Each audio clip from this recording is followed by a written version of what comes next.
Many preppers picture a post-SHTF world as a place where supply chains fail, spare parts disappear, and everyone has to fix what they already own with whatever tools they can find. They think about unreliable electricity, limited water, scarce medical care, and long stretches where help doesn't come.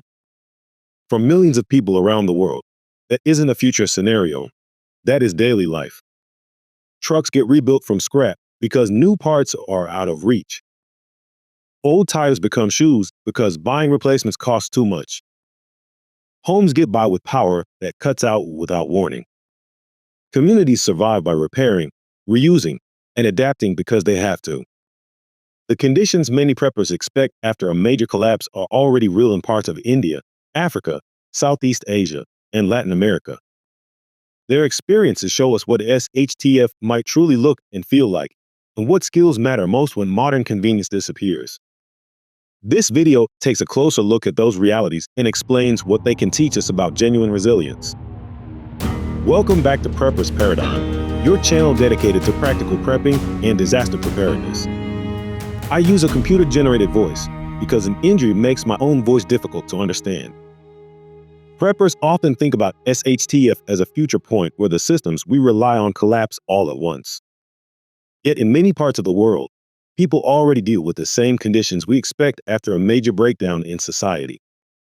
They repair everything they own, stretch materials far beyond their intended lifespan, and live with unreliable power, limited water, and inconsistent access to healthcare and supplies. This video looks at what we can learn from those real-world conditions in parts of India, Africa, Southeast Asia, and Latin America. We will explore repair culture, upcycling, improvisation, life under strained infrastructure, and the mindset that develops when reliability isn't guaranteed. The aim isn't to judge or romanticize hardship. The aim is to learn from people who already navigate the kinds of challenges many preppers train for. Stay with me, because these lessons offer a far more realistic view of what long-term survival might look like. Many of us live in a replace-first world. When a tool breaks, we buy another one. When an appliance fails, we bring in a new model.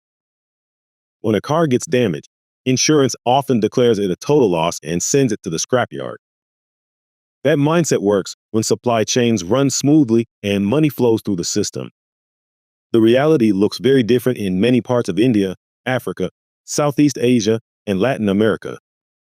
Nothing goes to waste, and almost nothing gets thrown away. People rebuild heavily damaged vehicles by straightening frames with simple tools. Roadside mechanics keep worn-out engines running by fabricating parts from scrap metal. Small workshops repair appliances that Westerners consider disposable. Every item has value because replacing it costs more than fixing it. This repair culture comes from necessity, but it teaches a valuable lesson.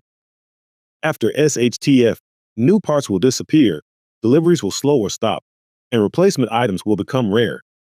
Preppers will rely on the same mindset found in these communities.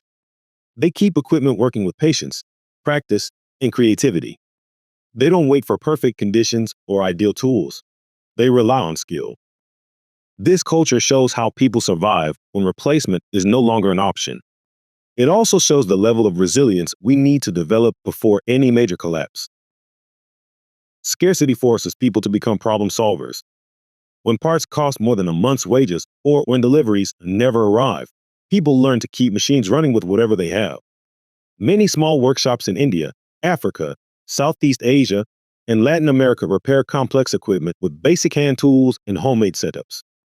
They cut their own gaskets, weld with simple rigs, and reshape scrap metal into usable components. They rebuild electric motors by hand and keep old engines alive far past the point where most Westerners give up. These skills grow from daily needs rather than prepping plans. People don't wait for the perfect tool or the exact part. They look at what works, try something, learn from mistakes, and move forward. That mindset creates a level of confidence most preppers want but rarely practice. It turns limited resources into functional solutions. This approach matters for anyone preparing for a long-term collapse. Stockpiles help, but stockpiles run out. Tools break, gear fails, supplies disappear. Survival depends on your ability to repair what you own, adapt old materials, and create new solutions when nothing goes to plan. Communities that live with scarcity show how to turn creativity into a survival skill, and their experience offers a realistic guide to life after systems fail. Upcycling plays a major role in places where money and materials stay scarce. Old items never stay in the trash for long. People turn worn out tires into sandals that last for years. Scrap metal becomes cooking stoves, tools, hinges, or brackets. Plastic bottles become storage containers or building material. Anything with shape, strength, structure, or reusable material finds a second life. This approach appears simple, yet it reveals a powerful mindset. People focus on what an item can still do instead of what it once was. They look at shape, thickness, and durability and find a new purpose. Preppers benefit from that mindset because it expands the value of everything already in the home, workshop, or garage. Upcycling cuts waste, reduces reliance on supply chains, and builds practical skills that grow stronger with each project. It also teaches resource awareness. When you learn how to repurpose materials you once threw away, you build habits that support long-term survival. Communities that rely on upcycling show how much can be achieved with creativity and patience, even when supplies stay limited. Many preppers picture a world where power cuts last for days, water stops flowing, and supplies run thin. For millions of people, that isn't a rare event. It is part of normal life. Electricity drops without warning in many regions. Water arrives only on certain days.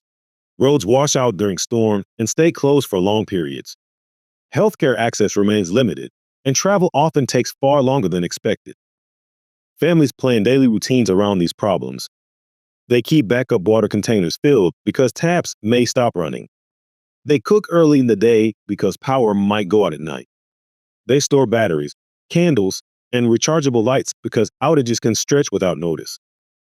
People work around transport delays, high fuel prices, or shortages by repairing old vehicles, sharing rides, or walking long distances. These habits show what life looks like when convenience disappears. They also show how quickly resilience develops when interruptions become normal. Preppers often train for these conditions through drills and gear checks. Communities that live with unreliable infrastructure have adapted through necessity. Their experience gives us a realistic view of what everyday survival may look like after a major collapse. In many regions with limited resources, every community has people who can fix almost anything. Welders repair cracked frames. Tinkerers rebuild tools and appliances. Blacksmiths make replacement parts from scrap. Tailors keep worn clothing usable for years. Roadside mechanics take engines apart on the ground and get them running again without dealer equipment or formal training. These specialists form the backbone of daily survival. Their skills keep machines working, keep homes functional, and keep people moving. They don't rely on manuals or factory parts. They rely on practice, observation, and a deep understanding of how things work. That knowledge spreads through families and neighborhoods, creating a culture where people help each other solve problems with what they have. Preppers can learn a great deal from this. Many focus on gear, stockpiles, and equipment, yet long-term survival depends heavily on practical hands-on skill. A single well-stocked garage helps for a while, but skills keep you alive when supplies fade. Communities that rely on local fixers show how valuable practical knowledge becomes when systems weaken. Their experience highlights the importance of learning to repair, maintain, and improvise before crisis occurs. These real-world examples highlight lessons that every prepper should understand. The first lesson focuses on building skills rather than relying only on supplies. Stockpiles help during short disruptions, but long-term survival depends on your ability to fix, adapt, and reuse what you already have. Another lesson comes from the creativity people show when they solve problems with limited tools. They work with scrap metal, leftover wood, discarded containers, and worn-out parts. They find ways to make those materials useful again. Preppers benefit from that mindset because it expands your options when equipment fails or supplies run out. A third lesson lies in accepting that comfort drops after SHTF. Many communities already live with conditions that preppers expect after a major collapse. They show how people adapt when power cuts last, water becomes unreliable, and repairs take priority over replacement. Their experiences remind us that real survival rarely looks clean or easy. These lessons build a realistic picture of life after SHTF. They help preppers move away from movie-style collapse scenarios and toward the reality of long-term resilience. Communities that live with scarcity today show us the conditions we may face tomorrow, and their approach gives us a guide to surviving those conditions with strength and purpose. The world offers real examples of the conditions many preppers expect after SHTF. People in parts of India, Africa, Southeast Asia, and Latin America already live with unreliable power, limited water, scarce medical support, and supply chains that break without warning. They stay resilient by repairing, reusing, and adapting. Their experience shows what long-term survival looks like when comfort fades and resources stay scarce. These lessons help preppers build a clear picture of life after a major collapse. They also highlight the importance of developing skills that support long-term resilience. Fixing your own gear, reusing materials, and learning how to adapt under pressure matter just as much as stocking supplies. If you found this video helpful, hit the like button and subscribe to the channel. Check out the website, preparedness.com, for more practical prepping content. Thanks for watching. Stay safe, stay prepared.